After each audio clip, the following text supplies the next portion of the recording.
ሌላው ደግሞ በየትኛውም አይነት ሁኔታ ላይ የሰዎችን አይምሮ መቆጣጠር ስትፈልጉ ፍጹም የተወዛገባችሁ የደነገጣችሁ መስላችሁ አትታዩ።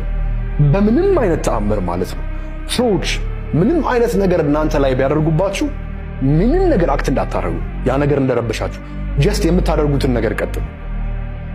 ኢቭን ኢፍ ማለት ነው ኢንሴኪዩርድ ብትሆኑ እንኳን የሆነ ችግር ቢፈጠር እንኳን ለዛ ችግር ብዙም ትኩረት እንዳልሰጣችሁት ምስል። ይሄ እንዴት እንደሚጠቅም ልንገራችሁ። ለምሳሌ አንድ ሰው ትዳሩ ውስጥ ነው። ቆንጆ ምሳሌ ላንጣ የሰዎች አይምሮ ላይ በደንብ ኢንተርፕሬት አድርጎም በሐሳብ ከዛ በኋላ ድንገት ሴክሹዋል አክቲቪቲ ላይ ያለ በወቅቱ የነበረው አመጋገብ እንዲሁም ካለበት ሙድ አንፃር በቅጽበት ውስጥ ደካማ ሆነ እንበል። ልክ ደካማ ስትሆን ሴቷ ፊት ለፊት ወዲያው አትደንግጥ። አውቀዋል እኮ አይደለ? ነገር ግን ይሄን ነገር ኖቲስ እንዳላደረከው ወይንም ደግሞ አስበህበት እንደሆነ አስመስል።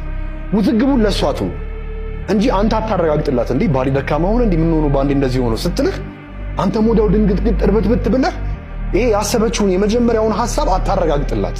አራሚ አትሁን። አንተ ሞኝ አንተ ኮንትሮል ዮርሰልፍ። እንዴት ነው ማድረግ ያለብህ?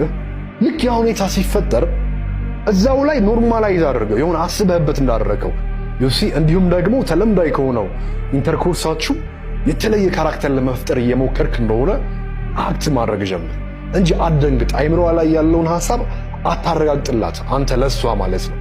ዩሲ ይህን ስታደርግ እንዴት ነው ሰዎች ጥፋትህን አውቀህ እንደደነገጥክ ቢያውቁ እንኳን ኢቨን ማኒፑሌሽኑ አሁን ያልኩ ነገር ባይሳካ እንኳን ማለት ነው ግን ያከብረዋል።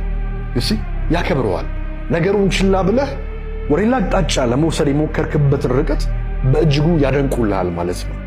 ስለዚህ ይህንን ነገር ተግባራዊ ማድረግ እንዳትረሳ።